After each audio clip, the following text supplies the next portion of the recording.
and the picture is frightening. Already many hospitals and countries with socialized medicine need to make tough decisions, such as who will live and who will die. They make those decisions poorly on how much money they have and how old the patients are. If the patient is old, they often will give the medical care to someone younger. The older poor patient gets put to the back of the line. Just as the rich can afford better education, the rich will be able to keep themselves alive while those who have little wealth will die. So I wonder, are workers looking into the future or just until their next paycheck, never questioning where they are headed? When I speak to adults who want to earn more money, I always recommend the same thing. I suggest taking a long view of their life instead of simply working for the money. Security, which I admit are important. I suggest they take a second job that will teach them a second skill. Often I recommend joining a network marketing company, also called multi-level marketing, if they want to learn sales skills. Some of these companies have excellent training programs that help people get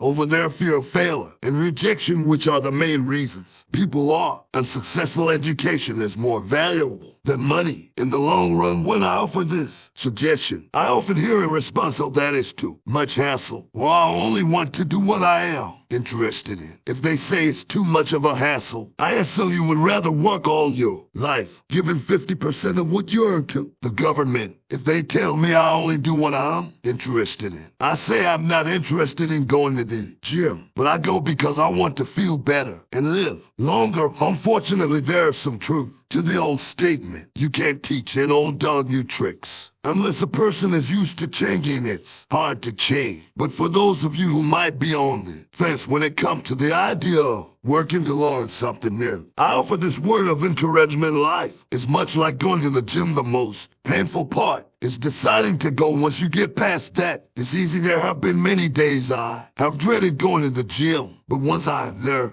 and in motion, it is a pleasure. After the workout is over, I am always glad I talked myself into going. If you are willing to work to learn something new and instead insist on becoming highly specialized within your field, make sure the company you work for is unionized. Labor unions are designed to protect specialists. My educated dad, after falling from grace with the governor, became head of the teachers union. In a way, he told me that it was the hardest job he ever held. My rich dad, on the other hand, spent his life doing his best to keep his companies from becoming unionized. He was successful, although the unions came close. Rich dad was always able to fight them off. Personally, I take no sides because I can see the need for and the benefits of both sides. If you do a school recommends become highly specialized, then seek union protection. For example, had I continued with my flying career, I would have sought a company that had a strong light union. Why? Because my life would be dedicated to learning a skill that was valuable in only one industry. If I were pushed out of that industry, my life skills would not be as valuable to another industry. A displaced senior pilot with 100,000 hours of heavy airline transport time, earning $150,000 a year, would have a hard time finding an equivalent high-paying job. Teaching in school skills do not necessarily transfer from industry to industry. Skills the pilots are paid for in the airline industry are not as important as, say, the school system. The same is true even for doctors today. With all the changes in medicine, many medical specialists are needing conform to medical organizations, such as most school teachers definitely need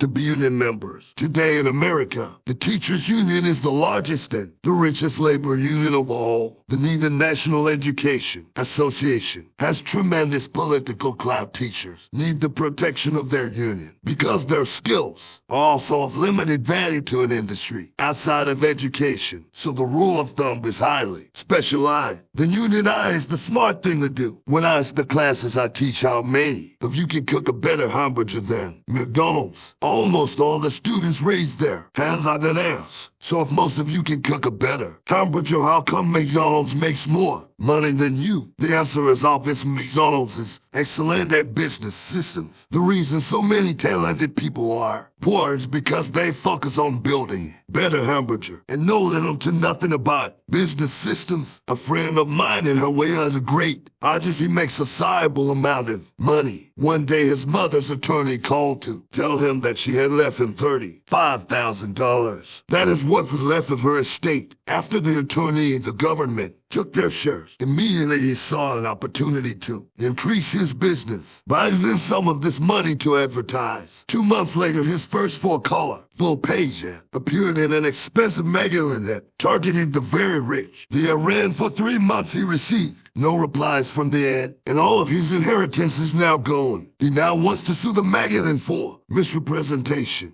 This is a common case of someone who can build a beautiful hamburger, but knows little about business. When I asked him what he learned, his only reply was, advertising salespeople are crooks. I then asked him if he would be willing to take a course in sales and a course in direct marketing. His reply, I don't have the time and I don't want to waste my money. The world is filled with talented poor people. All too often their poor struggle financially or less than they are capable of, not because of what they know, but because of what they do not know. They focus on perfecting their skills and building a better hamburger rather than the skills of selling and delivering the hamburger. Maybe McDonald's does not make the best hamburger, but they are the best at selling and delivering a basic average burger. What Dad wanted me to specialize that was his view on how to be paid more. Even after being told by the governor of Hawaii that he could no longer work in state government, my educated dad continued to encourage me to get specialized. Educated dad then took up the cause of the teachers union, campaigning for further protection and benefits for these highly skilled and educated professionals. We argued often, but I know he never agreed that over specialization is what caused the need for union protection. He never understood that the more specialized you become, the more you are trapped and dependent on that specialty. Rich Dad advised that Mike and I groom ourselves. Many corporations do the same thing. They find a young bright student just out of business school and begin grooming that person to someday take over the company. So these bright young employees do not specialize in one department. They are moved from department to department to learn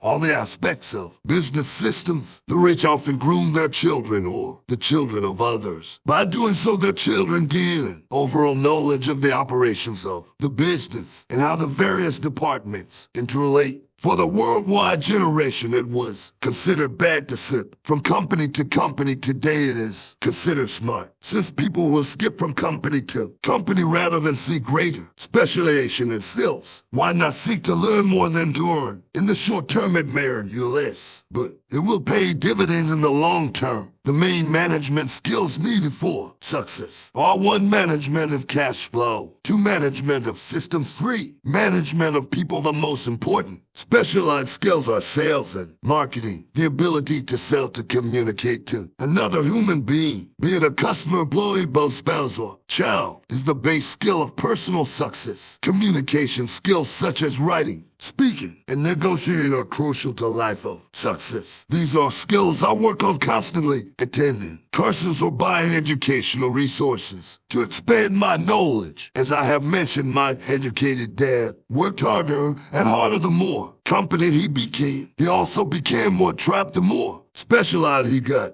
Although his salary went up, his choices diminished. Soon after he was locked out of government work, he found out how vulnerable he really was professionally. It is like professional athletes who suddenly are injured or too old to play their once high paying position is gone, and they have limited skills to fall back on. I think that is why my educated dad sided so much with the unions. After that, he realized how much a union would have benefited him. Rich Dad encouraged Mike and me to know a little about a lot. He encouraged us to work with people smarter than we were and to bring smart people together to work as a team. Today it would be called a synergy of professional specialties. Today I mean it's true teachers earning hundreds of thousands of dollars a year. They earn that much because they have specialized skills in their field as well as other skills. They can teach as well as sell Market. I know of no other skills to be more important than selling and marketing. The skills of selling and marketing are difficult for most people, primarily due to their fear of rejection. The better you are at communicating, negotiating, and handling your fear of rejection, the easier your life is. Just as I advised that newspaper writer who wanted to become a best-selling author, I advise anyone else today. Being technically specialized has its strengths as well as its weaknesses. I have friends who are geniuses, but they cannot communicate effectively with other human beings, and as a result their earnings are pitiful. I advise them to just spend a year learning to sell, even if there are nothing there. Communication skills will improve, and that is priceless. In addition to being good learners, sellers, and marketers, we need to be good teachers as well as good students to be truly rich. We need to be able to give as well as to receive. In cases of financial or professional struggle, there is often a lack of giving and receiving. I know many people who are poor because they are neither good students nor good teachers. Both of my dads were generous men. Both made a practice to give first. Teaching was one of their ways of giving. The more they gave, the more they received. One glaring difference was in the giving of money. My rich dad gave lots of money away. He gave to church, to charities, and to his foundation. He knew that to receive money, you had to give money. Giving money is the secret to most great wealthy families. That is why there are organizations like the Rockefeller Foundation and the Ford Foundation. These are organizations designed to take their wealth and increase it, as well as give it away in perpetuity. My educated dad always said, when I have some extra money, I'll give it. The problem was that there was never any extra, so he worked harder to draw more money, and rather than focus on the most important law of money, given you shall receive. Instead, he believed in receiving, then you give. In conclusion, I became both dads. One part of me is a hardcore capitalist who loves the game of money, making money. The other part is a socially responsible teacher who is deeply concerned with this ever-widening gap between the haves and have-nots. I personally hold the archaic educational system primarily responsible for this growing gap. Chapter 7, Overcoming Obstacles. The primary difference between a rich person and a poor person is how they manage fear. Once people have studied and become financially literate, they may still face roadblocks to becoming financially independent. There are 5 main reasons why financially literate people may still not develop abundant asset columns that could produce a large cash flow. The 5 reasons are: 1. Fear. 2. Cynicism. 3. Laziness. 4. Bad habits. 5.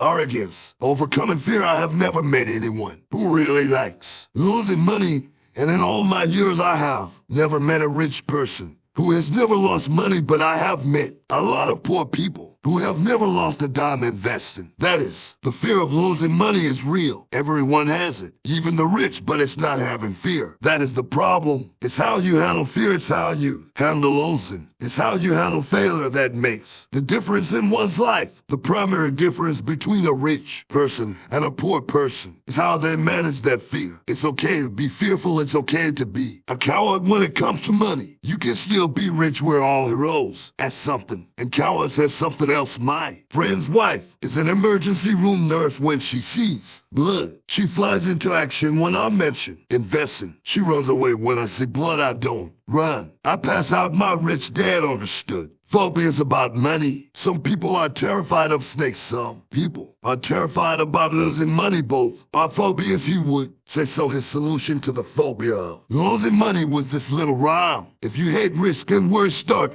early. If you start young, it's easier to be rich. I won't go into it here, but there is a staggering difference between a person who starts investing at age 20 versus age 30.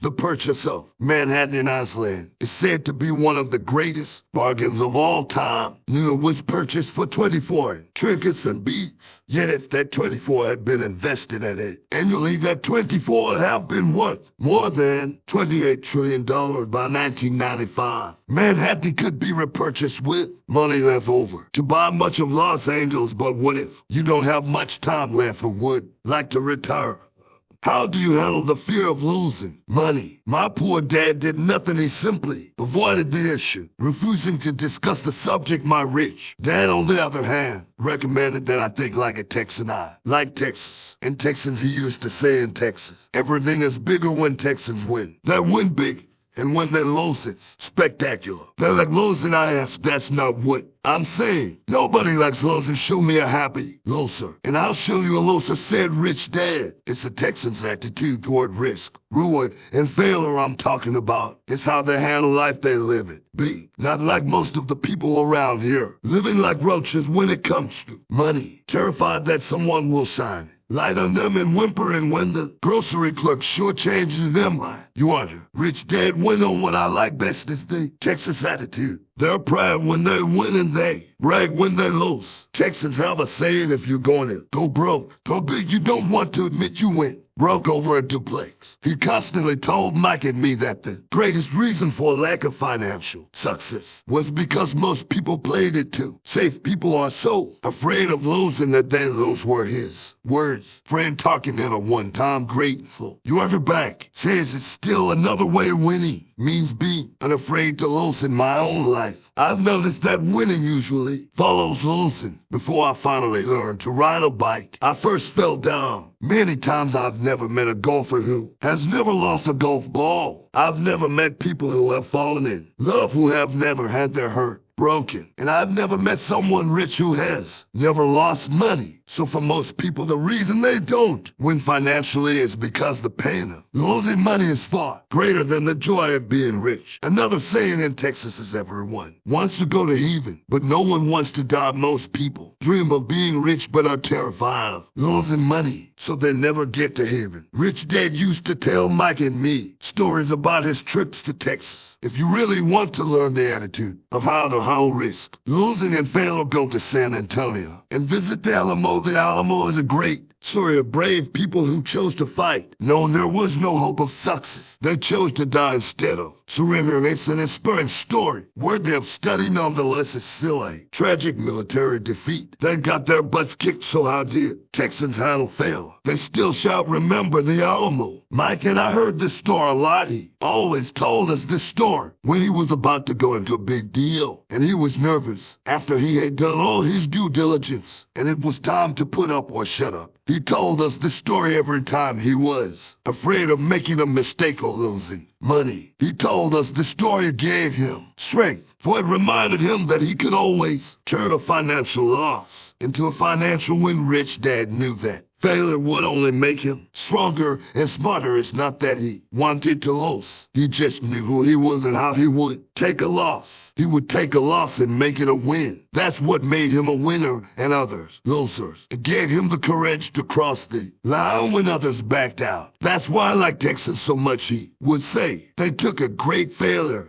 and turned it into inspiration, as well as a tourist destination that makes the millions. But probably his words that mean the most to me today are these: Texans don't bury their failures, they get inspired by them. They take their failures and turn them into rolling cries. Failure inspires Texans to become winners. But that formula is not just the formula for Texan, it is the formula for all winners. I've said that falling off my bike was part of learning to ride. I remember falling off only made me more determined to learn to ride, not less. I also said that I have never met a golfer who has never lost a ball. For top professional golfers, losing a ball or a tournament provides the inspiration to be better, to practice harder, to study more. That's what makes them better. For winners, losing inspires them. For losers, losing defeats them. I like to quote John Rockefeller, who said, I always tried to turn. And being Japan is American, I can say this. Many people say that Pearl Harbor was an American mistake. I say it was a Japanese mistake. From the movie Tora Tora Tora, Songbird Japanese admiral says to his cheered subordinates, I am afraid we have awakened the sleeping giant. Remember, Pearl Harbor became a rallying cry. It turned one of America's greatest losses into the reason to win. This great defeat gave America strength, and America soon emerged as a world power. Failure inspires winners.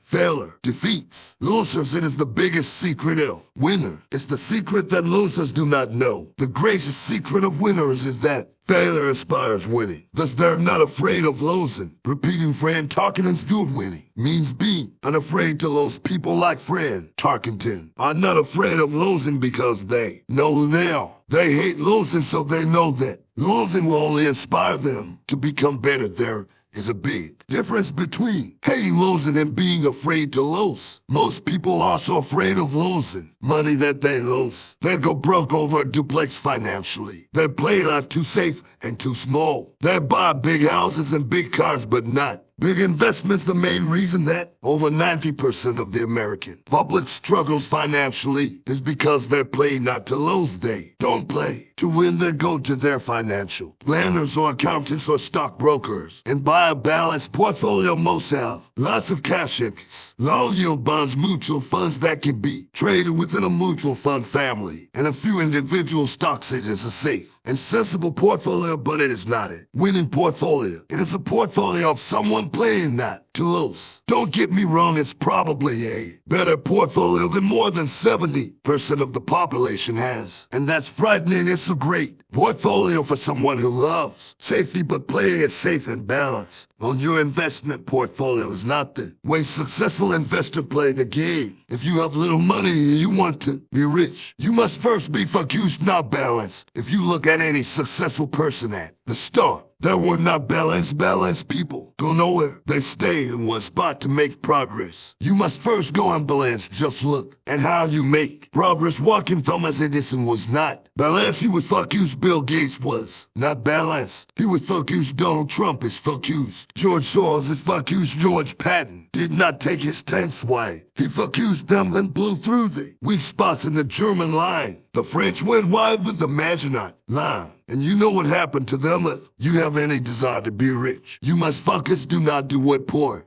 middle-class people do. Put their few eggs in many baskets. Put a lot of your eggs in a few baskets and focus. Follow one course until successful. If you hate losing, play it safe. If losing makes you weak, play it safe. Go with balance. Investments. If you're over 25 years old and are terrified of taking risks, don't change. Play it safe, but start early. Start accumulating your nest egg early, because it will take time. But if you have dreams of freedom, of getting out of the rat race, the first you wish to ask yourself is how to respond to failure. Failure inspires you to win. Maybe you should go for it, but only maybe. If failure makes you weak or causes you to throw temper tantrums like spoiled brats who call attorneys to file lawsuits every time something doesn't go their way, then play it safe. Keep your daytime job or buy bonds or mutual funds. But remember, there is risk in those financial instruments also, even though they may appear safe. I say all this mentioning Texas and Fran Tarkenton because stacking the asset column is easy. It's really a low aptitude game. It doesn't take much education. 5th grade math will do, but building your asset column is a game in which attitude plays a major role. It takes guts, patience, and a great attitude toward failure. Losers avoid failing and failure turns losers into winners. Just remember, they are all overcoming cynicism. The sky is falling, the sky is falling. Most of us know the story of Chicken Little who ran around one in the barnyard of impending doom. We all know people who are that way. There is a Chicken Little inside each of us, as I stated earlier. The cynic is really a little chicken. We all get a little chicken when fear and doubt cloud our thoughts. All of us have doubts. I'm not smart, I'm not good enough. So-and-so is better than me. Our doubts often parallel as we play the what if game. What if the economy crashes right after I invest? What if I lose control and I can't pay the money back? What if things don't go as I plan? We have friends or loved ones who will remind us of our shortcomings. They often say, what makes you think you can do that if it's such a good idea? How come someone else hasn't done it? That will never work. You don't know what you're talking about. These words of doubt often get so loud that we fail to act. A horrible feeling builds in our so much. Sometimes we can't sleep. We fail to move forward, so we stay what is safe and opportunities pass us by. We watch life passing by as we sit immobilized with a cold not in our body. We have all felt this at one time in our lives, some more than others. Peter Lynch, a Fidelity Magellan mutual fund fame, refers to warnings about the sky Falling is noise and we all hear it. Noise is either created inside our heads or comes from outside, often from friends, family, coworkers. And the media lynch recalls the time during the 1950s when the threat of nuclear war was so prevalent in the news that people began building fallout shelters and storing food and water. If they had invested that money wisely in the market, instead of building a fallout shelter, they'd probably be financially independent today. When violence breaks out in a city, gun sales go up all over the country. A person dies from rare hamburger meat in the state of Washington, and the Arizona Health Department orders restaurants to have all beef cooked. Well done. A drug company runs a commercial in February showing people catching the flu. Colds go up as well as sales of cold medicine. Most people are poor because when it comes to investing, the world is filled with chicken littles running around yelling, "The sky is falling, the sky is falling." And chicken littles are effective because every one of us is a little chicken. It often takes great courage to not let rumors and talk of doom and gloom affect your doubts and fears. But a savvy investor knows that the seemingly worst of times is actually the best of times to make money. When everyone else is too afraid to act, they pull the trigger. And I wrote it some time ago. A friend named Richard came from Boston to visit him and me in Phoenix. He was impressed with what we had done through stocks and real estate. The Phoenix real estate prices were depressed. We spent 2 days showing him what we thought were excellent opportunities for cash flow and capital appreciation. Kim and I are not real estate agents. We are strictly investors. After identifying a unit in a resort community, we called an agent who sold it to him that afternoon. The price was a mere $42,000 for a 2-bedroom townhome. Similar units were going for $65,000. He had found a bargain. Excited, he bought it and returned to Boston. 2 weeks later, the agent called to say that our friend had backed out. I called immediately to find out what all he said was that he talked to his neighbor, and his neighbor told him it was a bad deal. He was paying him much. I asked Richard if his neighbor was an investor. Richard said he was not. When I asked why, he listened to him. Richard got defensive and simply said he wanted to keep looking. The real estate market in Phoenix turned, and a few years later, that little unit was renting for $1,000 a month, $2,500 in the peak winter months. The unit was worth $95,000. All Richard had to put down was $5,000, and he would have had a start at getting out of the rat race. Today, he still has done nothing. Richard's backing out did not surprise me. It's called buyer's remorse, and it affects all of us. The little chicken won, and a chance at freedom was lost. In another example, I hold a small portion of my assets in tax line certificates instead of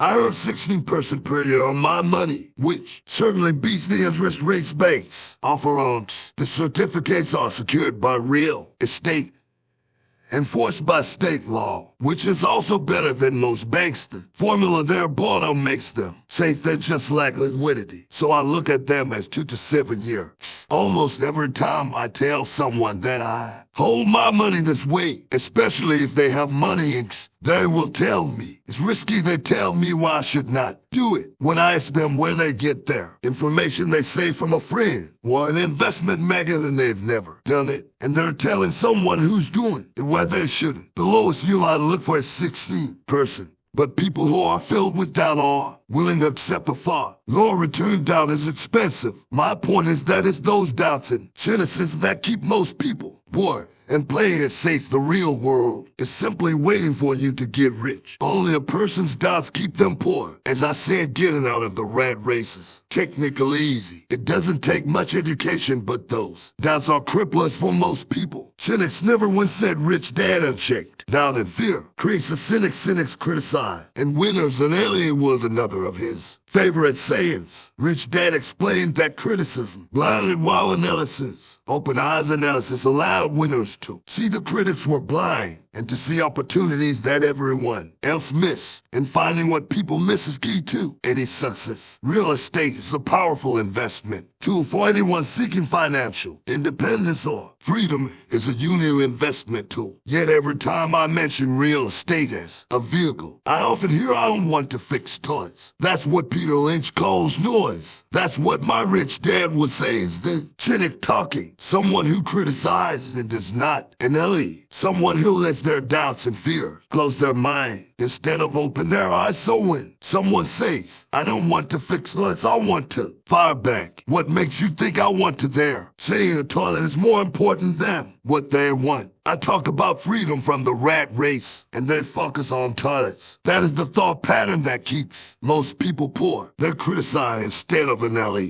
I don't once hold the key to your success. Rich dad would say, because I do not want to fix toilets. I shop hard for a property manager who does fix toilets, and by finding a great property manager who runs houses or apartments, well, my cash flow goes up. But more importantly, a great property manager allows me to buy a lot more real estate. Since I don't have to fix toilets, a great property manager is key to success in real estate. Finding a good manager is more important to me than the real estate. A great property manager often hears of great deals before real estate agents do, which makes them even more valuable. That is what rich dad mean by I don't once hold the key to your success, because I do not want to fix toilets either. I figured out how to buy more real estate and expected my getting out of the rat race. The people who continue to say I don't want to fix toilets often deny themselves the use of this powerful investment vehicle. Toilets are more important than their freedom. In the stock market, I often hear people say, I don't want to lose money. Well, what makes them think I or anyone else likes losing money? They don't make money because they choose to not lose money. Instead of an LE, they close their mind to another powerful investment vehicle, the stock market. I was riding with a friend past our neighborhood gas station. He looked up and saw that the price of gas was going up, and thus the price of oil. My friend is a worried what? Or Chicken Little. To him, the sky always going to fall, and it truly does. On him, when we got home, he showed me all the stats as to why the price of oil was going to go up over the next few years. Statistics I had never seen before,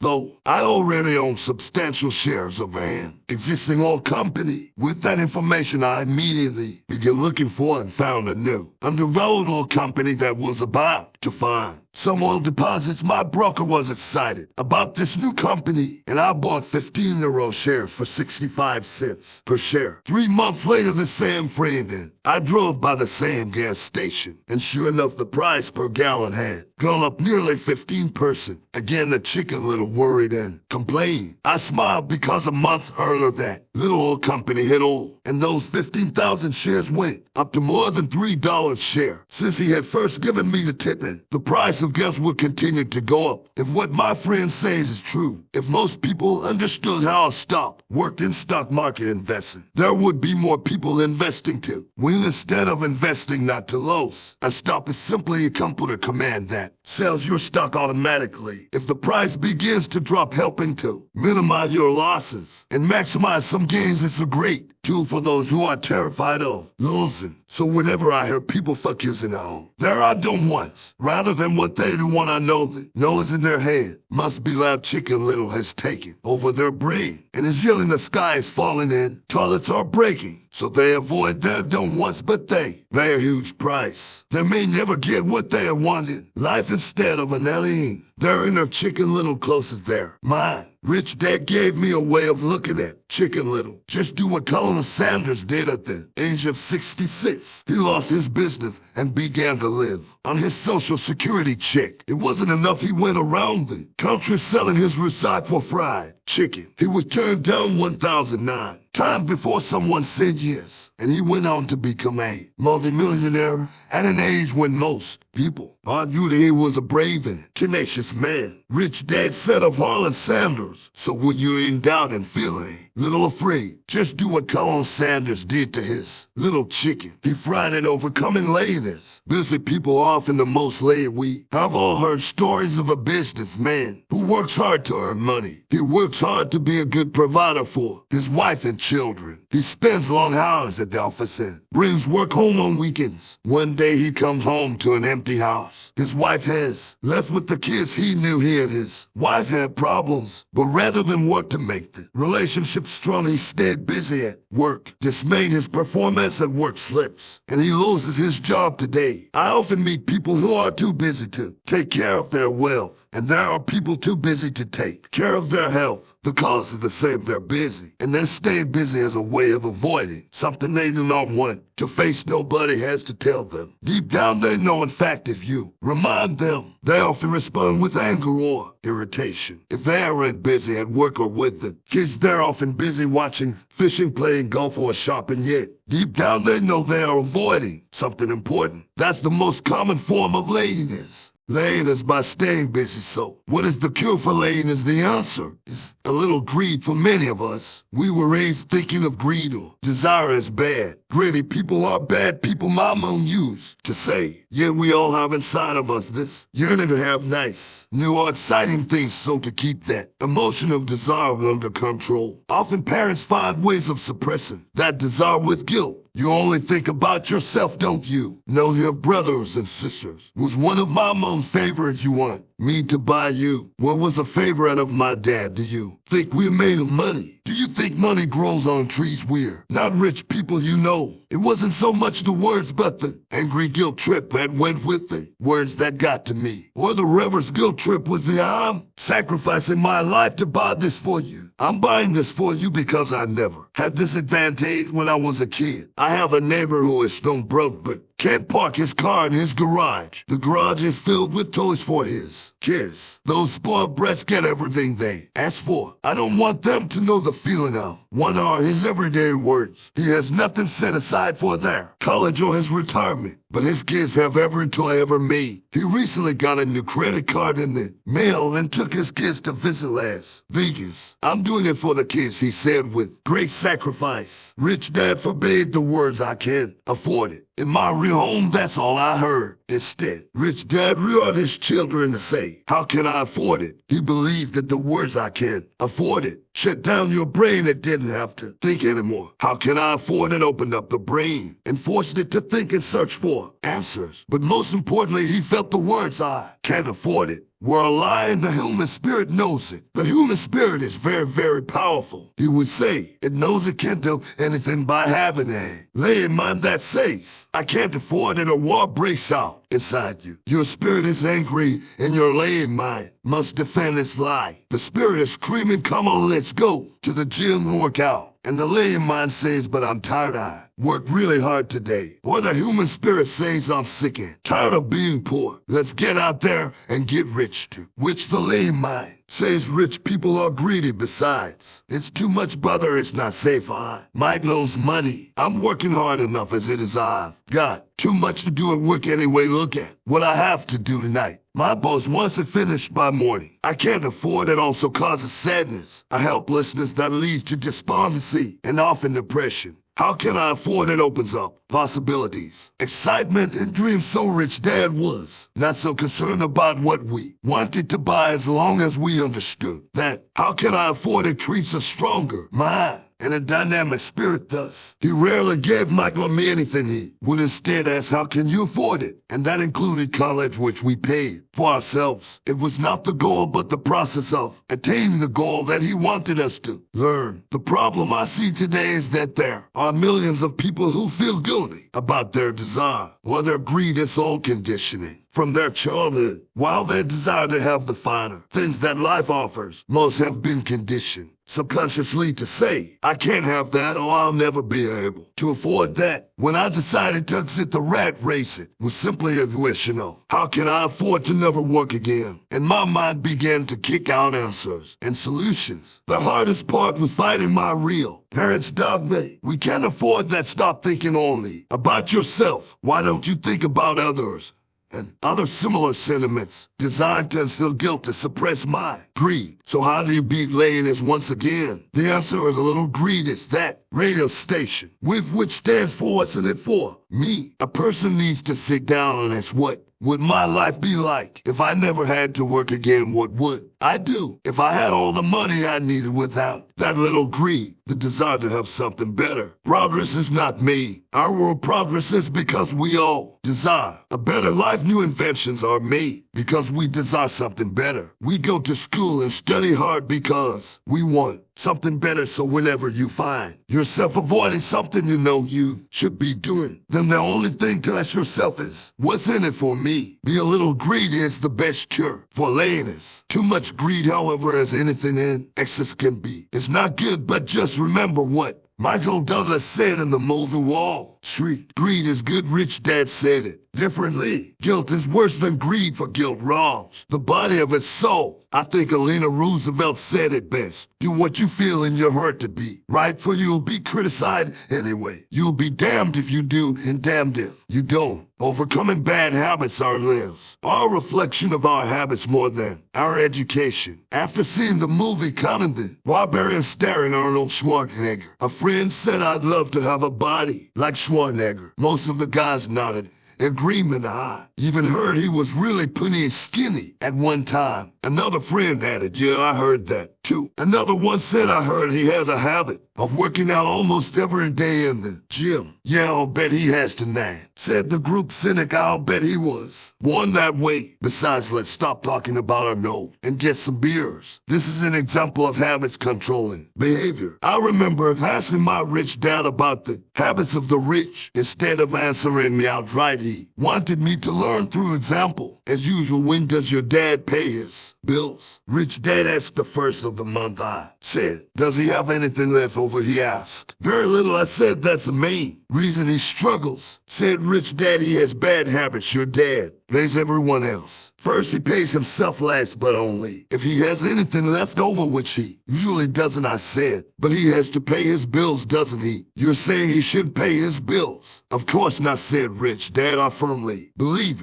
in paying my bills on time. I just paid myself first before I pay even the government. But what happens if you don't have enough money? I asked. What do you do then? The same, said Rich Dad. I still pay it myself first, even if I'm short of money. My asset column is far more important to me than the government. But I said, don't they come after you? Yes, if you don't pay, said Rich Dad. Look, I did not say not to pay. I just said I paid myself first, even if I'm short of money. But I replied, how do you do that? It's not how the tuition is. What Rich Dad said. Okay, why motivation, said Rich Dad. Who do you think will complain louder if I don't pay them? Me or my creditors? Your creditors will definitely scream louder than you, I said, responding to the obvious. You wouldn't say anything if you didn't pay yourself. So you see, after paying myself, the pressure to pay my taxes and the other creditors is so great that it forces me to seek other forms of income. The pressure to pay becomes my motivation. I've worked extra jobs, started other companies, traded in the stock market, and then just to make sure those guys don't start yelling at me. That pressure made me work harder, forced me to think, and all in all made me smarter and more active when it comes to money. If I had paid myself last, I would have felt no pressure, but I'd be broke. So it is the fear of the government or other people you owe money to that motivates you. That's right, said Rich Dad. You see, government bill collectors are big bullies. So are bill collectors in general. Most people give in to those bullies. They pay them and never pay themselves. You know the story of the 98-pound weakling who gets sand kicked in his face. I nodded. I see that at weightlifting and bodybuilding lessons in the comic books all the time. Well, most people let the bullies kick sand in their faces. I decided to use the fear of the bully to make me stronger. Others got weaker, forcing myself to think about how to make extra money. It's like going to the gym and working out with weights. The more I work my mental money muscles, the stronger I get. Now I'm not afraid of those bullies. I like what Rich Dad was saying. So if I pay myself first, I get financially stronger mentally and fiscally. Rich Dad nodded. And if I paid myself last, or not at all, I get weaker. So people like bosses, managers, tax collectors, bill collectors, and landlords push me around all my life just because I don't have good money habits. Rich Dad nodded. Just like the 98-pound Weakling, overcoming arrogance, what I know makes me money, what I don't know loses me money. Every time I have been arrogant, I have lost money. Because when I'm arrogant, I truly believe that what I don't know is not important. Rich Dad would often tell me, I have found that many people use arrogance to try to hide their own ignorance. It often happens when I am discussing financial statements with accountants or even other investors. They try to bluster their way through the discussion. It is clear to me that they don't know what they're talking about. They're not lying, but they are not telling the truth. There are many people in the world of money, finances, and investments who have absolutely no idea what they're talking about. Most people in the money industry are just spouting off sales pitches like used car salesmen when you know you are ignorant in a subject. Start educating yourself by finding an expert in the field or book on the subject. Chapter 8, Getting Started. There is gold everywhere. Most people are not trained to see it. I wish I could say acquiring wealth was easy for me, but it wasn't. So in response to the question, how do I start? I offer the thought process I go through on a day-to-day basis. It really is easy to find great deals. I promise you that. It's just like riding a bike after a little wobbling. It's a piece of cake, but when it comes to money, it takes determination to get through the wobbling. That's a personal thing. A $5 million deals of a lifetime requires us to call on our financial genius. I believe that each of us has a financial genius within us. The problem is that our financial genius lies asleep, waiting to be called upon. It lies asleep because our culture has educated us into believing that the love of money is the root of all evil. It has encouraged us to learn a profession so we can work for money, but failed to teach us how to have money work for us. It taught us not to worry about our financial future because our company or the government would take care of us when our working days are over. However, it is our children educated in the same school system who will end up paying for this absence of financial education. The message is still to work harder, money, and spend it, and when we run short, we can always borrow more. Unfortunately, 90% of the Western world subscribes to the above dogma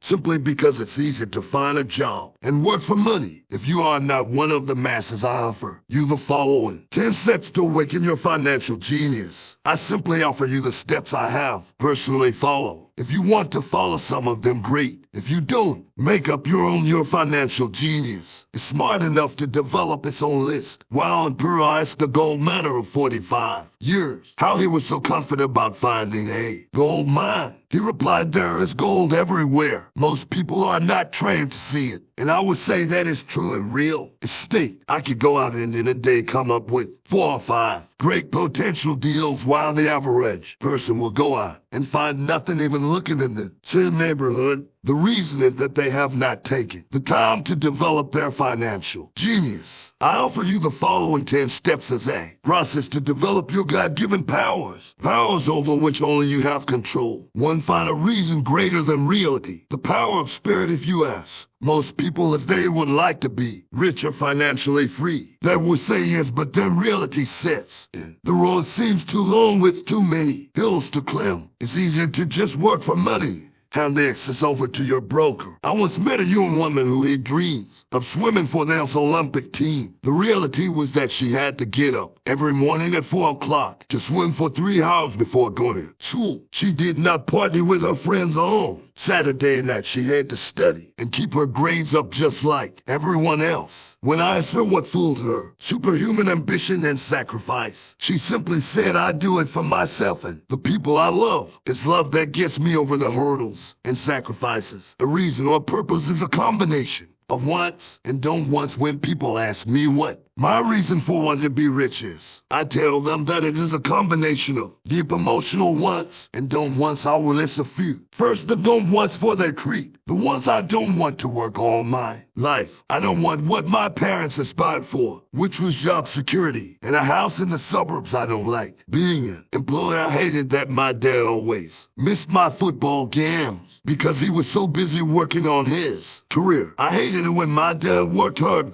his life and the government took most of what he worked for. At his death, he could not even pass on what he worked so hard for when he died. The rich don't do that. They work hard and pass it on to their children. Now that once I want to be free to travel the world, live in the life I still I love. I want to be young when I do this. I want to simply be free. I want control over my time and my life. I want money to work for me. Those are my deep-seated emotional reasons. What are yours if they are not strong enough? Then the reality of the road ahead may be greater than your reasons. I have lost money and been set back many times, but it was the deep emotional reason that kept me standing up and going forward. I wanted to be free by age 40, but it took me until I was 47 with many learning experiences along the way. As I said, I wish I could say it was easy. It wasn't, but it wasn't that hard either. I've learned that without a strong reason or purpose, anything in life is hard. If you do not have a strong reason, there's no sense. Listening further, it will sound like too much work. To make daily choices, the power of choice. Choice is the main reason people want to live in a free country. We want the power to choose financially. With every dollar we get in our hands, we hold the power to choose our future. To be rich, poor, middle class. Our spending habits reflect who we are. Poor people simply have poor spending habits. The benefit I had as a boy was that I loved playing Monopoly constantly. Nobody told me Monopoly was only for kids, so I just kept playing the game. As an adult, I also had a rich dad who pointed out to me the difference between an asset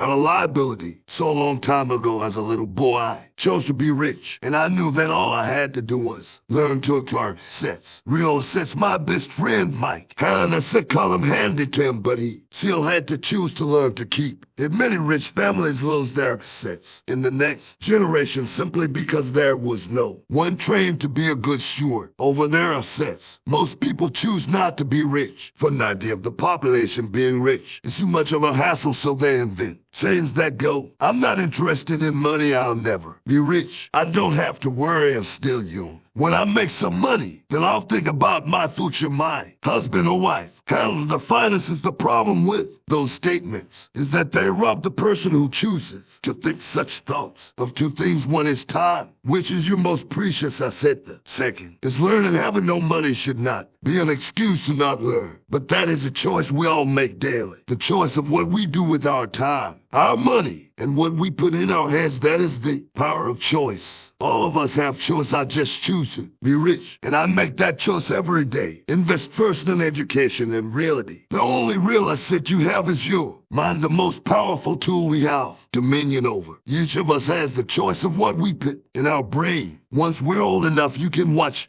Red Golf magazines or go to ceramics class or a class on financial planning. You choose. Most people simply buy investments rather than first investing in learning about investing. A friend of mine recently had her apartment burglarized. The thief took her electronics and left all the books.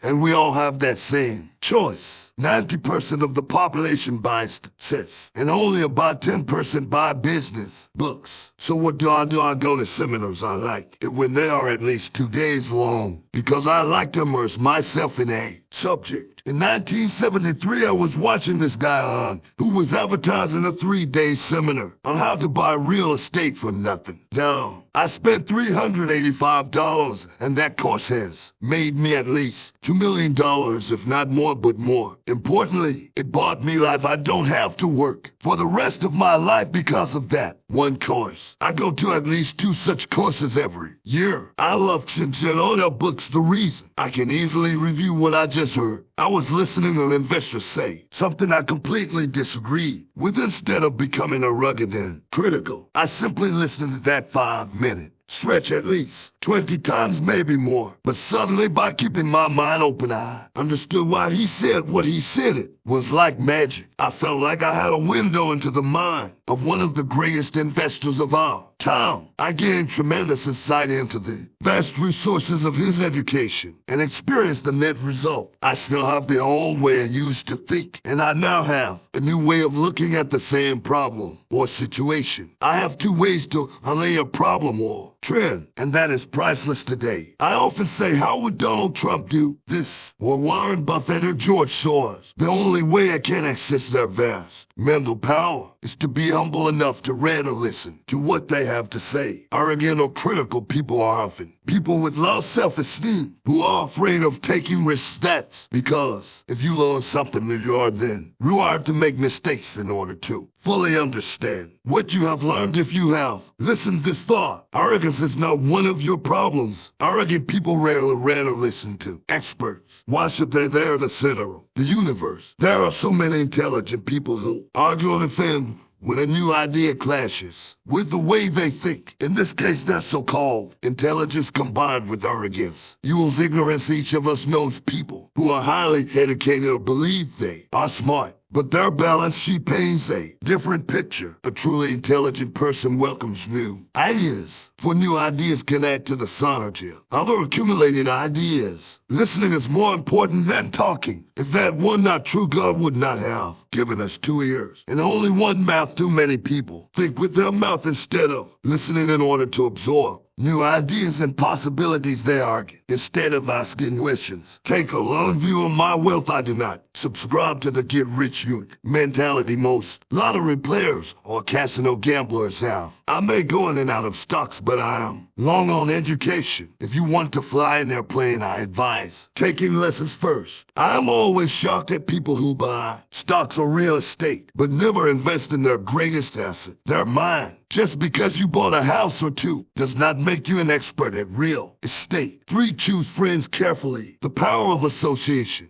First of all, I do not choose my friends by their financial statements. I have friends who have actually taken a vow of poverty, as well as friends who earn millions every year. The point is that I learn from all of them. Now, I will admit that there are people I have actually sought out because they had money, but I was not after their money. I was seeking their knowledge. In some cases, these people who had money have become dear friends. I've noticed that my friends with money talk about money. They don't do it to brag. They're interested in the subject. So I learn from them and they learn from me. My friends who are in dire financial straits do not like talking about money, business, or investing. They often think it rude or intellectual. So I also learn from my friends who struggle financially. I find out what not to do. I have several friends who have generated over $1 billion in their short lifetimes. The 3 of them report the same phenomenon. Their friends who have no money have never come to them to ask them how they did it, but they do come asking for one of 2 things or both, a loan or a job. Warning: don't listen to poor, frightened people. I have such friends, and while I love them dearly, they are the chicken littles of life to them. When it comes to money, especially investments, it's always the sky is falling, the sky is falling. They can always tell you why something won't work. The problem is that people listen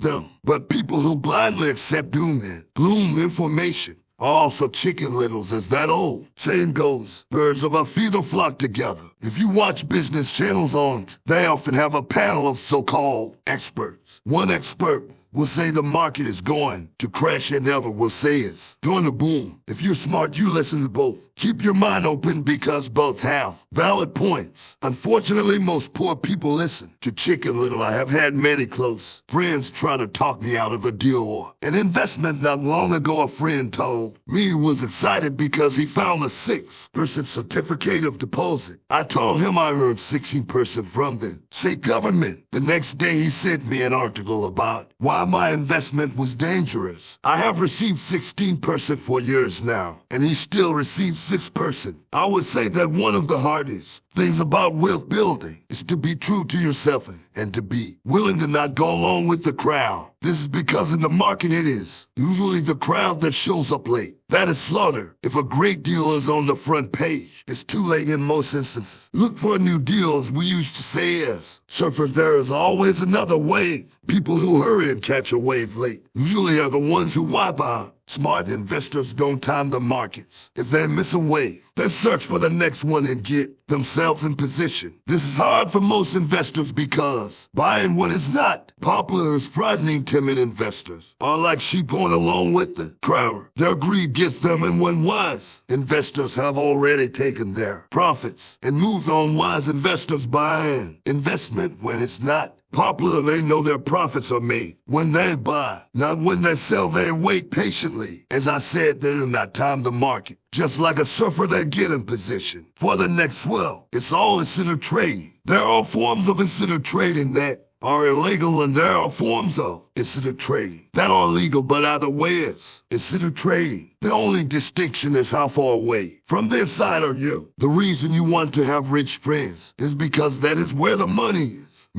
It's made on information you want to hear about the next boom. Get in and get out before the next bust. I'm not saying do it illegally, but the sooner you know, the better your chances are for profits with minimal risk. That is what friends are for, and that is financial intelligence. For a master formula and then learn a new one. The power of learning quickly in order to make bread. Every baker follows a recipe, even if it's only held in their head. The same is true for making money. Most of us have heard the saying, you are what you eat. I have a different slant. I say you become what you study. In other words, be careful what you learn, because your mind is so powerful that you become what you put in your head. For example, if you study cooking, you then tend to cook. If you don't want to be a cook anymore, then you need to study something else. When it comes to money, the masses generally have one basic formula they learned in school, and it's this: work for money. The predominant formula I see in the world is that every day millions of people get up, go to work, earn money, pay bills, balance checkbooks, buy some mutual funds, and go back to work. That is the basic formula or recipe. If you're tired of what you're doing or you're not making enough, it's simply a case of changing the formula via which you make money. Years ago when I was 26, I took a weekend class called How to Buy Real Estate Foreclosures. I learned the formula. The next trick was to have the discipline to actually put into action what I had learned. That is where most people stop for 3 years. While working for Xerox, I spent my spare time learning to master the art of buying foreclosures. I've made several $1 million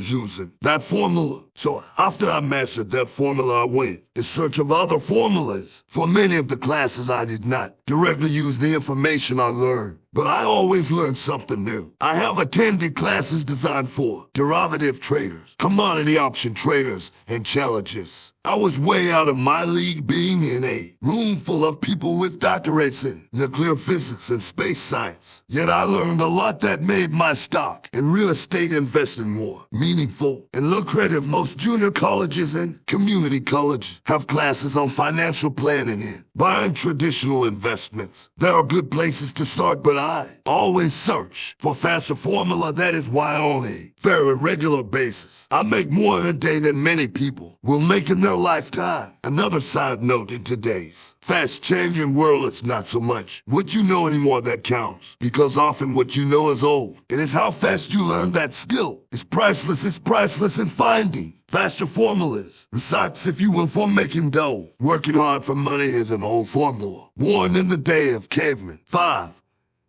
Put yourself first. The power of self-discipline. If you cannot get control of yourself, do not try to get rich. It makes no sense to invest, make money, and blow it. It is the lack of self-discipline that causes most lottery winners to go broke soon after winning millions. It is the lack of self-discipline that causes people who get a raise to immediately go out and buy a new car or take a cruise. It is difficult to say which of the 10 steps is the most important, but of all the steps, this step is probably the most difficult to master. If it is not already a part of your makeup, I would venture to say that personal self-discipline is the #1 delineating factor between the rich, the poor, and the middle class. Simply put, people who have low self-esteem and low tolerance for financial pressure can never be rich. As I have said, a lesson learned from my rich dad was that the world will push you around. The world pushes people around not because other people are bullies, but because the individual lacks internal control and discipline. People who lack internal fortitude often become victims of those who have self-discipline. In the entrepreneur classes I teach, I constantly remind people to not focus on their product, service, or widget, but to focus on developing management skills. The 3 most important management Skills necessary to start your own business are management of 1, cash flow; 2, people; 3, personal time. I would say the skills to manage these 3 apply to anything, not just entrepreneurs. The 3 matter in the way you live your life as an individual or as part of a family, a business, a charitable organization, a city, or a nation. Each of these skills is enhanced by the mastery of self-discipline. I do not take the saying "pay yourself first" lightly. The statement "pay yourself first" comes from George Clayton's book, The Richest Man in Babylon. Millions of copies have been sold, but while millions of people freely repeat that powerful statement, few follow the advice. As I said, financial literacy allows one to read numbers, and numbers tell the story by looking at a person's income statement and balance sheet. I can readily see if people who spout the words "pay yourself first" actually practice what they preach. In reality, each month many allocate money to their asset column before they pay their monthly expenses. Although millions of people have read Clayton's book and understand the words "pay yourself first," in reality they pay themselves last. Now I can hear the howl from those of you who sincerely believe in paying your bills first, and I can hear all the responsible people who pay their bills on time. I am not saying be irresponsible and not pay your bills. All I am saying is do what the book says, which is pay yourself first. If you can truly begin to understand the power of cash flow, you will soon realize why 90% of people work hard all their lives and need government support like Social Security when they are no longer able to work. Kim and I have had many bookkeepers, accountants, and bankers who have had a major problem with this way of looking at pay yourself first. The reason is that these financial professionals actually do what the masses do. They pay themselves last. There have been times in my life when, for whatever reason, cash flow was far less than my bills. I still paid myself first. My accountant and bookkeeper screamed in panic, "They're going to come after you. Yours is going to put you in jail. You're going to ruin your credit rating. They'll cut off the electricity." I still paid myself first. Why, you ask? Because that's what the story The Richest Man in Babylon was all about: the power of self-discipline and the power of internal fortitude. As my rich dad taught me the first month I worked for him, most people allow the world to push them around. A bill collector calls and you pay, or else a sales clerk says, "Oh, just put it on your charge card." Your real estate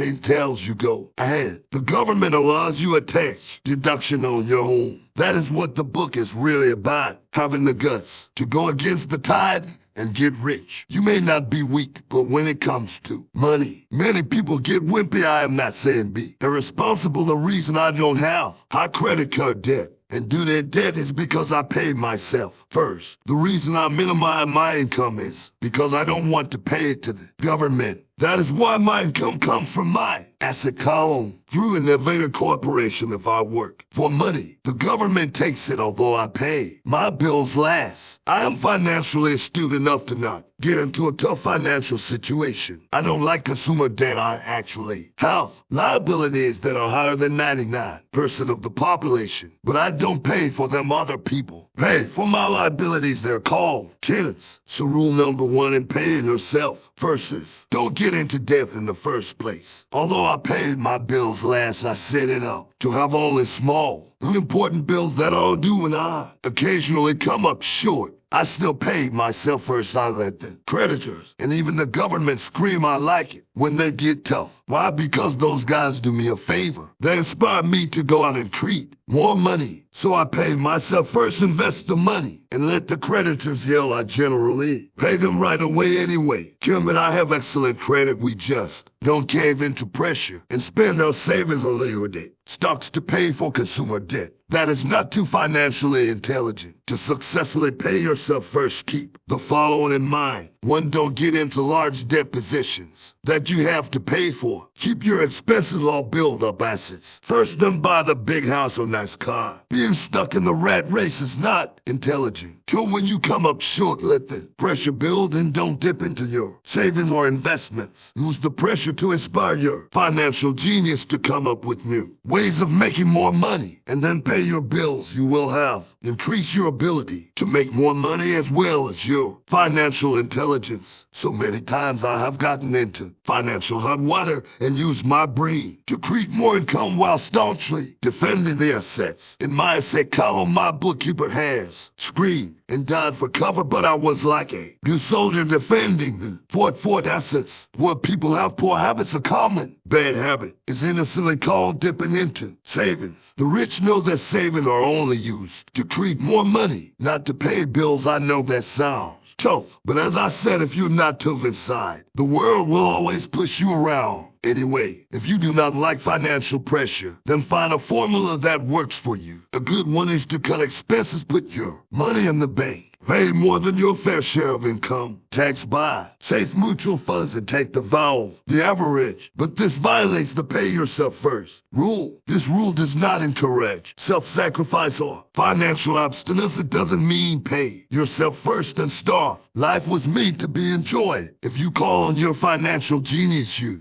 can have all the goodies of life, get rich and pay bills, and that is financial intelligence. 6. Pay your brokers well. The power of good advice. Sometimes I see people posting a sign in front of their house that says for sale by owner. I see people claiming to be discount brokers. My rich dad taught me to take the opposite approach. He believed in paying professionals well, and I have adopted that policy also. Today I have expensive attorneys, accountants, real estate brokers, and stockbrokers. Why? Because if the people are professionals, their services should make you money, and the more money they make, the more money I make. We live in the information age. Information is priceless. A good broker should provide you with information as well as take the time to educate you. I have several brokers who do that for me. Some taught me when I had little or no money, and I am still with them today. What I pay a broker is tiny in comparison with what kind of money I can make because of the information they provide. I love it when my real estate broker, stockbroker makes a lot of money, because that usually means I made a lot of money. A good broker saves me time in addition to making me money. Like when I bought the vacant land for $9,000 and sold it immediately for over $25,000 so I could buy my portion quicker. A broker is my eyes and ears in the market. They're there every day, so I do not have to be. I'd rather play golf. People who sell their house on their own must not value their time much. Why would I want to save a few bucks when I could use that time to make more money or spend it with those I love? What I find funny is that so many poor and middle class people insist on tipping, restoring help 15 to 20% even for bad service, but complain about paying a broker 3 to 7%. They enjoy tipping people in the expense column and sniffing people in the asset column. That is not financially intelligent. Keep in mind that not all brokers are created equal. Unfortunately, most brokers are only salespeople. They sell, but they themselves own little or no real estate. There is a tremendous difference between a broker who sells houses and a broker who sells investments. The same is true for stock, bond, mutual fund, and insurance. Brokers who call themselves financial planners. When I interview any paid professional, I first find out how much property or stocks they personally own and what percentage they pay in taxes, and that applies to my tax attorney as well as my accountant. I have an accountant who minds his own business. His profession is accounting, but his business is real estate. I used to have an accountant who was a small business accountant, but he had no real estate. I switched because we did not love the same business. Find a broker who has your best interests at heart. Many brokers will spend the time educating you, and they could be the best asset you find. Just be fair, and most of them will be fair to you. If all you can think about is cutting their commissions, then why should they want to help you? It's just simple logic. As I said earlier, one of the management skills is the management of people. Many people only manage people they feel smarter than, and they have power over many middle managers. Remain middle managers failing to get promoted because they know how to work with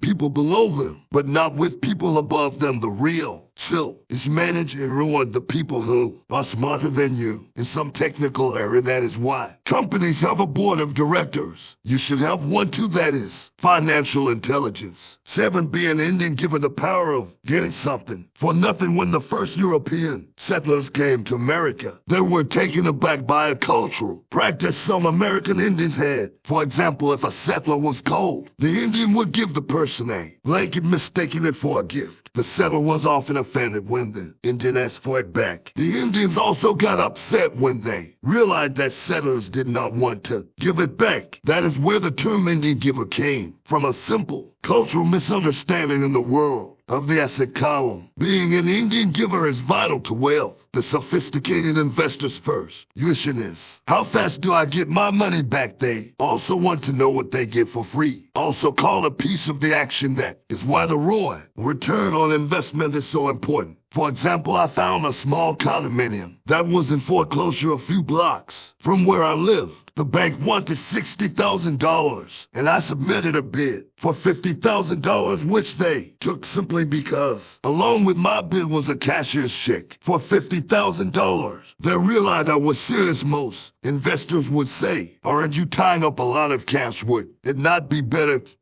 get a loan on it? The answer is not in this case. My investment company uses this condominium as a vacation rental in the winter months when the snowbirds come to or rent on. It rents for $2,500 a month for 4 months out of the year. For rental during the off-season, it rents for only $1,000 a month. I had my money back in about 3 years. Now I own this asset, which pumps money out for me month in and month out. The same is done with stocks. Frequently, my broker calls and recommends I move a sizable amount of money into the stock of a company that he feels is just about to make a move that will add value to the stock. Like announcing a new product, I will move my money in for a week, a month. While the stock moves up, then I pull my initial dollar amount out and stop worrying about the fluctuations of the market, because my initial money is backing, ready to work on another set. So my money goes in and then it comes out, and I own an asset that was technically free. True, I have lost money on many occasions, but I only play with money I can afford to lose. I would say on an average 10 investments, I had home runs on 2 or 3, while 5 or 6 do nothing and I lose on 2 or 3. But I limit my losses to only the money I have. And at that time, people who hate risk put their money in the bank in the long run. Safe savings are better than no savings, but it takes a long time to get your money back.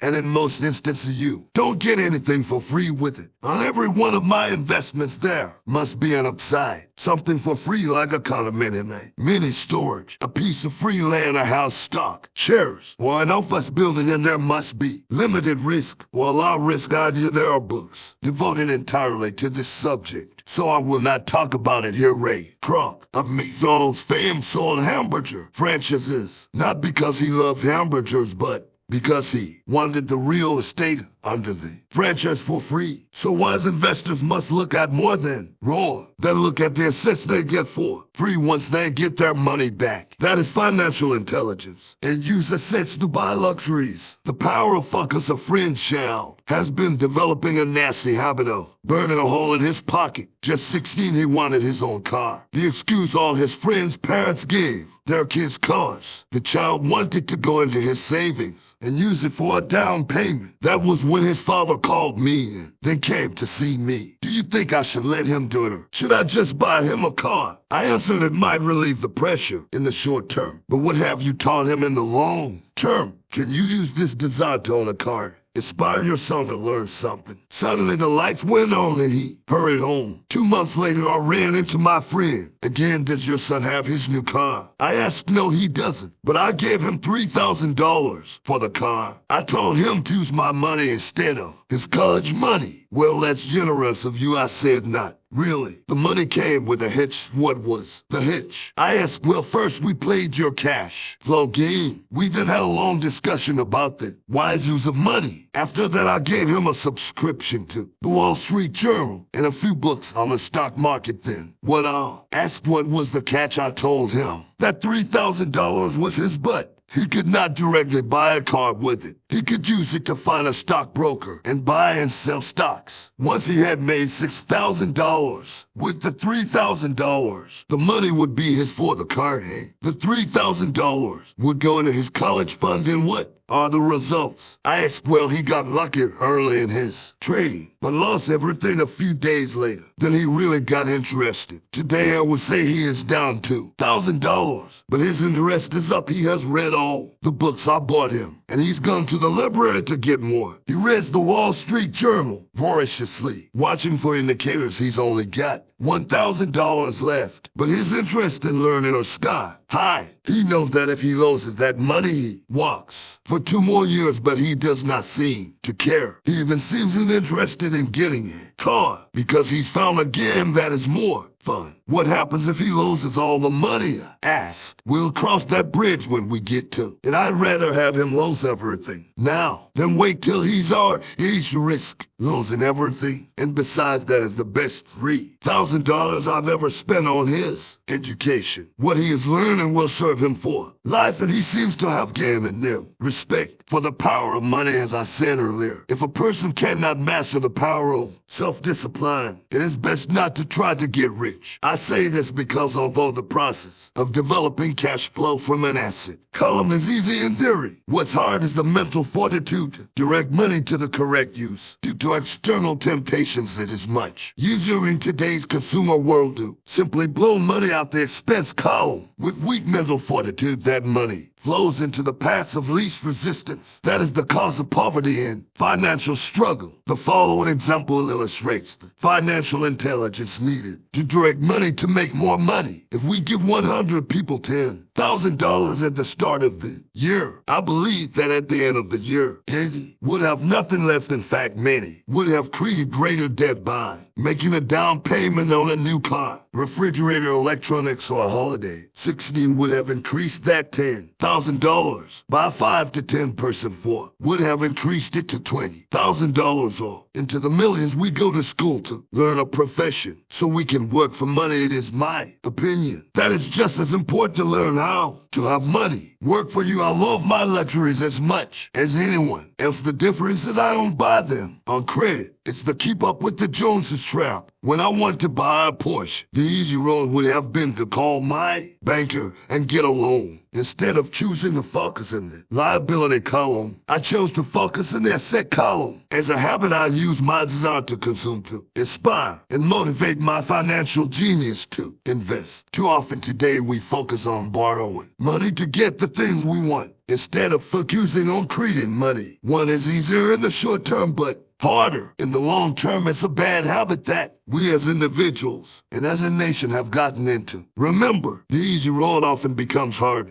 and the hard road often becomes easy. The earlier you can train yourself and those you love to be masters of money, the better. Money is a powerful force. Unfortunately, people use the power of money against themselves. If your financial intelligence is low, money will run all over you. It will be smarter than you. If money is smarter than you, you will work for it all your life. To be the master of money, you need to be smarter than it. Then money will do as it is told. It will obey you instead of being a slave to it. You will be the master of it. That is financial intelligence. Non-choose heroes. The power of might. When I was a kid, I greatly admired Willie Mays, Hank Aaron, and Yogi Berra. They were my heroes, and I wanted to be just like them. I treasured their baseball cards. I knew their stats, the business they raised, their batting averages, how much they got paid, and how they came up from the minor leagues. As a 9-year-old kid, when I stepped up to bat or played first base or catcher, I wasn't me. I pretended I was a famous baseball player. It's one of the most powerful ways we learn, and we often lose that. As adults, we lose our heroes. Today, I watch young kids playing basketball near my home. On the court, they're not little Johnny. They're pretending to be their favorite basketball hero. Copying or emulating heroes is true power learning. I have new heroes as I grow older. I have golf heroes, and I copy their swings and do my best to read everything I can about them. I also have heroes such as Donald Trump, Warren Buffett,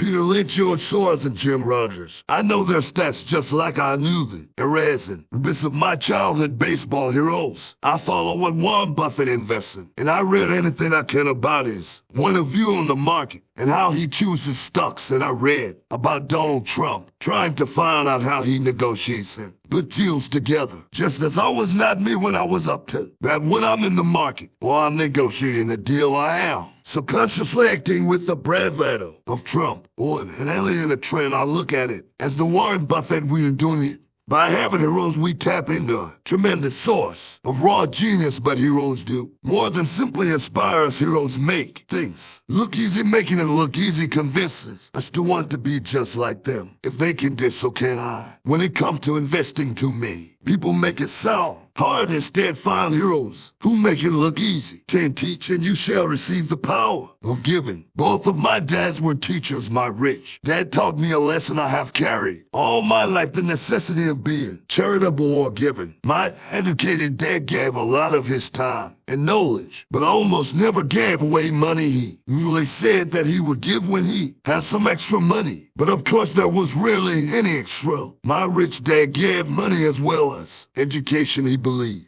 firmly in that if you want something, you first need to give. He would always say when he was short of money, he'd give money to his church or to his favorite charity. If I could leave one single idea with you, it is that idea: whenever you feel short or in need of something, give what you want first and it will come back in buckets. That is true for money, a smile, love, or friendship. I know it is often the last thing a person may want to do, but it has always worked for me. I trust that the principle of reciprocity is true, and I give what I want. I want money, so I give money, and it comes back in multiples. I want sales, so I help someone else sell something, and sales come to me. I want contacts, and I help someone else get contacts. Like magic, contacts come to me. I heard a saying years ago that when God does not need to receive, but humans need to give. My rich dad would often say, poor people are more greedy than rich people. He would explain that if a person was rich, that person was providing something that other people wanted. In my life, whenever I have felt needed,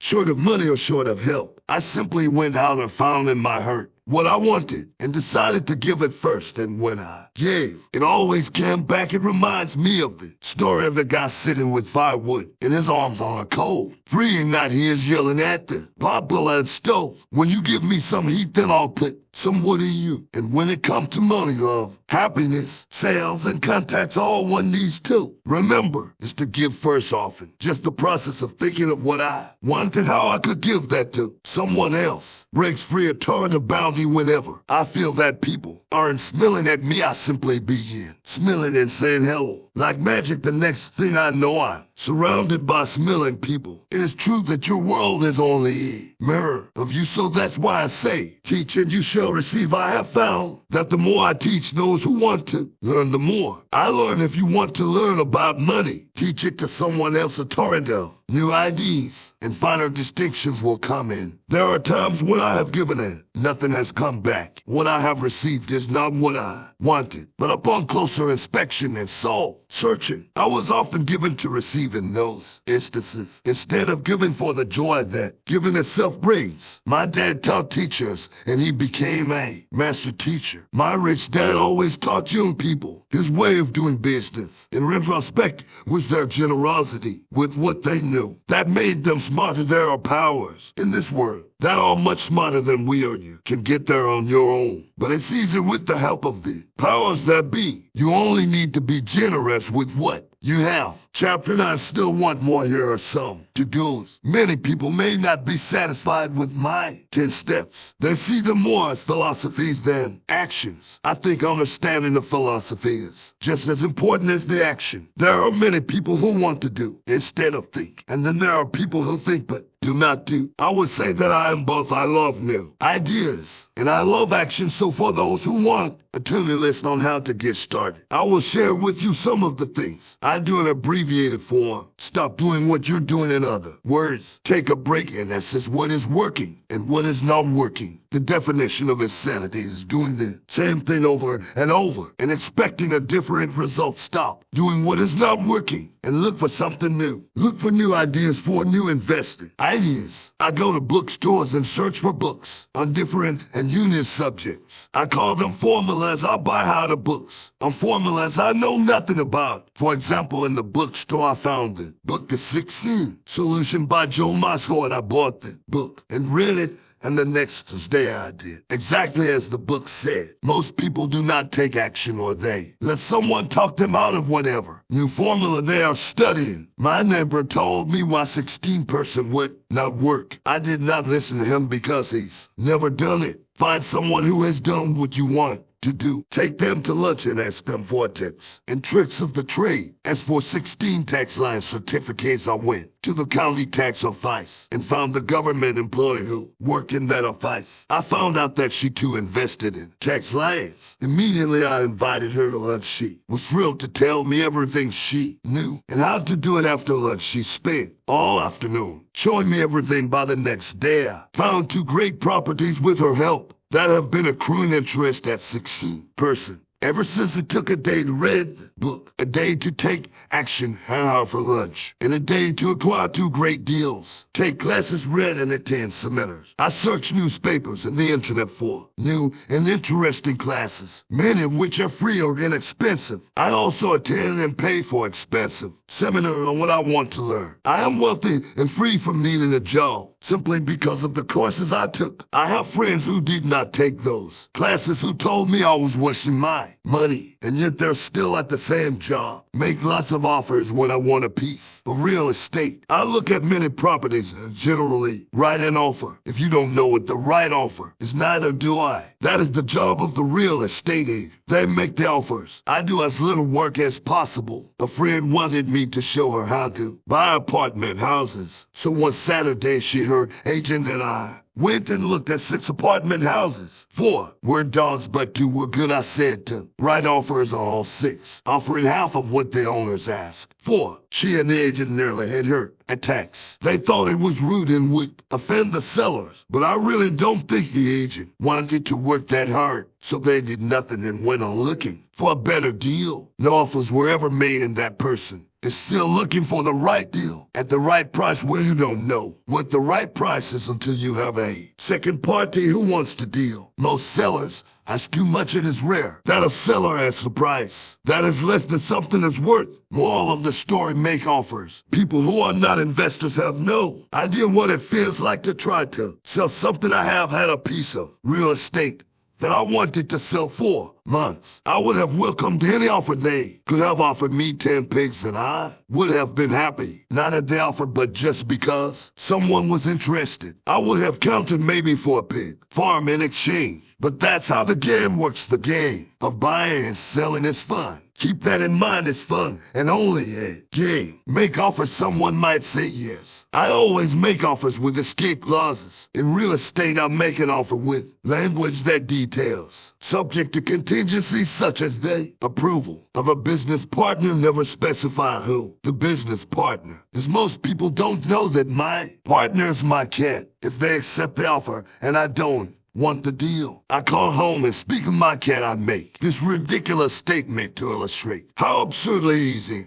and simple the game is. So many people make things too difficult and take it too seriously. Finding a good deal, the right business, the right people, the right investors, or whatever is just like dating. You must go to the market and talk to a lot of people. Make a lot of offers, counter offers, negotiate, reject, and accept. I know single people who sit at home and wait for the phone to ring. But it's better to go to the market, even if it's only the supermarket. Search, offer, reject, negotiate, and accept for all parts of the process of almost everything in life. Jog, walk, or drive a certain area once a month for 10 minutes. I have found some of my best real estate investments doing this. I will jog a certain neighborhood for a year and look for change for there to be profit in a deal. There must be 2 elements of bargain and change. There are lots of bargains, but it's change that turns a bargain into a profitable opportunity. So when I jog a neighborhood I might like to invest in. It is the repetition that causes me to notice slight differences. I notice real estate signs that are up for a long time. That means the seller might be more agreeable to deal. I watch for moving trucks going in or out. I stop and talk to the drivers. I talk to the postal carriers. It's amazing how much information they acquire about an area. I find a bad area, especially an area that the news has scared everyone away from. I drive it for sometimes as you're waiting for signs of something changing for the better. I talk retails, especially new ones, and find out why they're moving. And it takes only a few minutes a month. And I do it while doing something else, like exercising or going to and from the store. Shop for bargains in all markets. Consumers will always be poor when the supermarket has a sale. Sale on toilet paper the consumer runs in and stocks up, but when the housing or stock market has a sale, most often called a crash or correction, the same consumer often runs away from it. When the supermarket raises its prices, the consumer shops somewhere else. But when housing or the stock market raises their prices, the same consumer often rushes in and starts buying. Always remember, profits are made in the buying, not in the selling. Look, in the right places, a neighbor bought a condominium for $100,000. I bought the identical condo next year for $50,000. He told me he's waiting for the price to go up. I told him that profit is made when you buy, not when you sell. She shopped with that real estate broker who owns no property of her own. I shopped at the foreclosure auction. I paid $500 for a class on how to do this. My neighbor thought that the $500 for a real estate investment class was too expensive. He said he could not afford the money or the time, so he waits for the prices to go up. Look for people who want to buy first, then look for someone who wants to sell. A friend was looking for a certain piece of land. He had the money, but did not have the time. I found a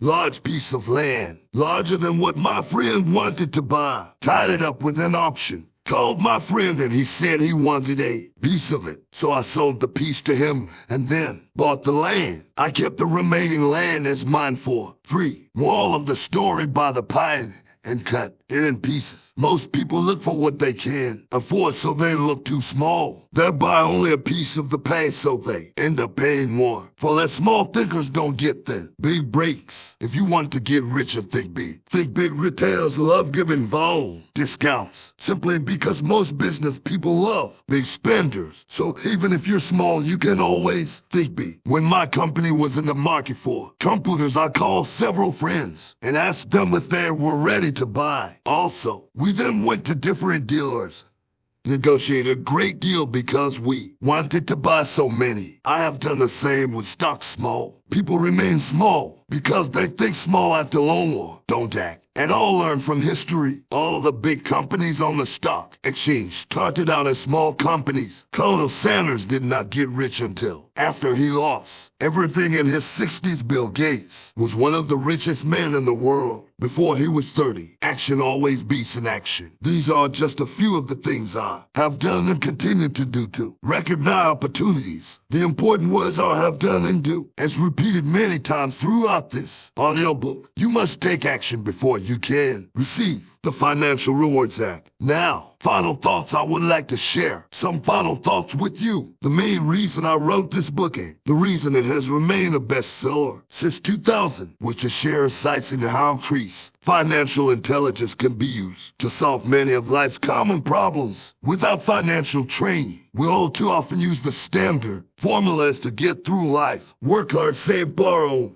and pay excessive taxes today more than ever. We need better information. I use the following story as an example of a financial problem that confronts many young families today. How do you afford a good education for your children and provide for your own retirement? It requires using financial intelligence instead of hard work. A friend of mine was gripping one day about how hard it was to save money for his 4 children's college educations. He was putting $300 away in a college fund each month and has so far accumulated only about $12,000. He had about 12 more years to save for college, since his oldest child was then 6 years old. At the time, the real estate market Phoenix was terrible. People were giving houses away. I suggested to my friend that he buy a house with some of the money in his college fund. The idea intrigued him, and we began to discuss the possibility. His primary concern was that he did not have credit with the bank to buy another house. Since he was so overextended, I assured him that there were other ways to finance a property rather than through the bank. We looked for a house for 2 weeks, a house that would fit all our criteria. There were plenty to choose from, so shopping was fun. Finally, we found a 3-bedroom, 2-bath home in a prime neighborhood. The owner had been downsized and needed to sell that day because he and his family were moving to California, where another job waited. The owner wanted $102,000, but we offered only $79,000. He took it immediately and agreed to carry back the loan with a 10% down payment. All my friend had to come up with was $7,900. As soon as the owner moved, my friend put the house up for rent. After all expenses were paid, including the mortgage, he put $125 in his pocket each month. His plan was to keep the house for 12 years and let the mortgage get paid down faster by applying the extra $125 to the principal. Each month we figured that in 12 years, a large portion of the mortgage would be paid off and he could possibly be clearing $800 a month by the time his first child went to college. He could also sell the house if it had appreciated in value. 3 years later, the real estate market greatly improved in Phoenix, and he was offered $156,000 for the same house by the tenant who lived in it. Again, he asked me what I thought. I advised that he sell it using a 1031 tax-deferred exchange. Suddenly, he had nearly $80,000 to operate with. I called another friend in Austin, Texas, who then moved this tax-deferred capital gain into a mini storage facility. Within 3 months, he began receiving checks for a little less than $1,000 a month, which he then poured back into the college fund. A couple of years later, the mini warehouse sold, and he received a check for nearly $330,000. As proceeds from the sale, he rolled those funds into a new project that would now generate over $3,000 a month in income. Again, going into the college fund, he is now very confident that his goal will be met. Usually it only took $7,900 to start, and a little financial intelligence, his children will be able to afford the education they want, and he will then use the underlying asset wrapped in his legal entity to pay for his retirement. As a result of this successful investment strategy, he will be able to retire early. Thank you for listening to this audiobook. I hope it has provided some insights into utilizing the power of money to work for you. Today we need greater financial intelligence to simply survive. The idea that it takes money to make money is the thinking of financially sophisticated people. It does not mean that they're not intelligent. They have simply not learned the science of money making. Money is only an idea. If you want more money, simply change your thinking. Every self-made person started small with an idea and then turned it into something big. The same applies to investing. It takes only a few dollars to start and grow it into something big. I meet so many people who spend their lives chasing the big deal or trying to amass a lot of money to get into a big deal. But to me, that is foolish. Too often, I have seen unsophisticated investors put their large nest egg into one deal and lose most of it rapidly. They may have been good workers, but they were not good investors. Education and wisdom about money are important. Start early. Buy a book. Go to a seminar. Practice. Start small. I turned $5,000 cash into a $1 million asset, producing $5,000 a month. Cashflow in less than 6 years, but I started learning as a kid. I encourage you to learn because it's not that hard. In fact, it's pretty easy once you get the hang of it. I think I have made my message clear. It's what is in your head that determines what is in your hands. Money is only an idea. There is a great book called Think and Grow Rich. The title is not Work Hard and Grow Rich. Learn to have money work hard for you, and your life would be easier and happier. Today, don't play it safe, play it smart. The 3 incomes in the world of accounting. There are 3 different types of income. 1, ordinary, and 2, portfolio. 3, passive. When my poor dad said to me, go to school, get good grades, and find a safe secure job, he was recommending I work for earned income. When my rich dad said the rich don't work for money, they have their money work for them, he was talking about passive income. In portfolio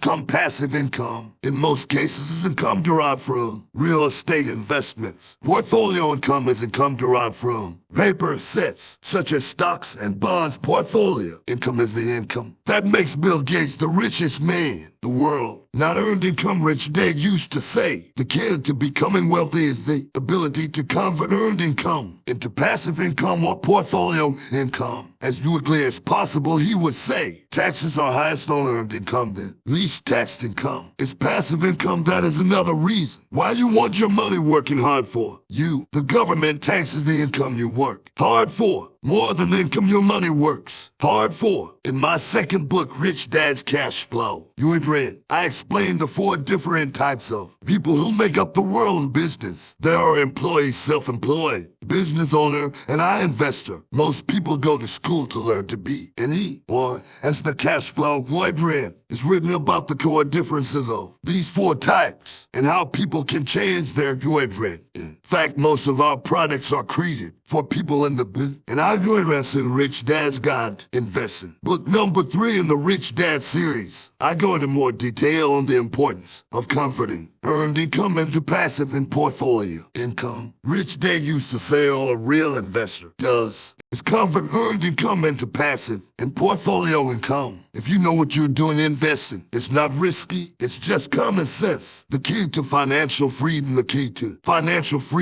and great wealth is a person's ability to convert earned income into passive and no portfolio. And my rich dad spent a lot of time teaching Mike and me this skill. Having this ability is the reason my wife Kim and I are financially free, never needing to work again. We continue to work because we choose to. Today we own real estate investment company for passive income and participate in private placements and initial public offerings of stock. For portfolio income, we also went back to work to build a financial education company so that we can continue to create, publish books and games. All of our educational products are created to teach the same skills my rich dad taught me. The skills of converting earned income into passive and portfolio income. The games we create are important because they teach what books cannot teach. For example, you would never learn to ride a bicycle by only reading a book. Our Cashflow games for adults and Cashflow for kids game are designed to teach players the basic investment skills of converting earned income into passive and portfolio income. They also teach the principles of accounting and financial literacy. These games are the only educational products in the world that teach people all of these skills simultaneously. Cashflow 202 is the advanced version of Cashflow 101 and realize the game board from 101 as well as a full understanding of 101 before it can be played. Cashflow 101 and Cashflow for kids teach the principles of fundamental investing. Cashflow 202 teaches the principles of technical investing. Technical investing involves advanced trading techniques such as short selling, call options, put options, and straddles. A person who understands these advanced techniques is able to make money when the market goes up as well as when the market comes down. As my rich dad would say, a real investor makes money in an up market. In a down market, that is why they make so much money. One of the reasons they make more money is simply because they have more self-confidence. Rich dad would say they have more self-confidence because they are less afraid of losing. In other words, the average investor does not make as much money because they are so afraid of losing money. The average investor does not know how to protect themselves from losses, and that is what Cashflow 202 teaches. Average investors think investing is risky because they have not been formally trained to be professional investors. As Warren Buffett, America's richest investor, says, risk comes from not knowing what you're doing. My board games teach the simple basics of fundamental investing and technical investing while people are having fun. I occasionally hear someone say your educational games are expensive, which poses the question of ROI,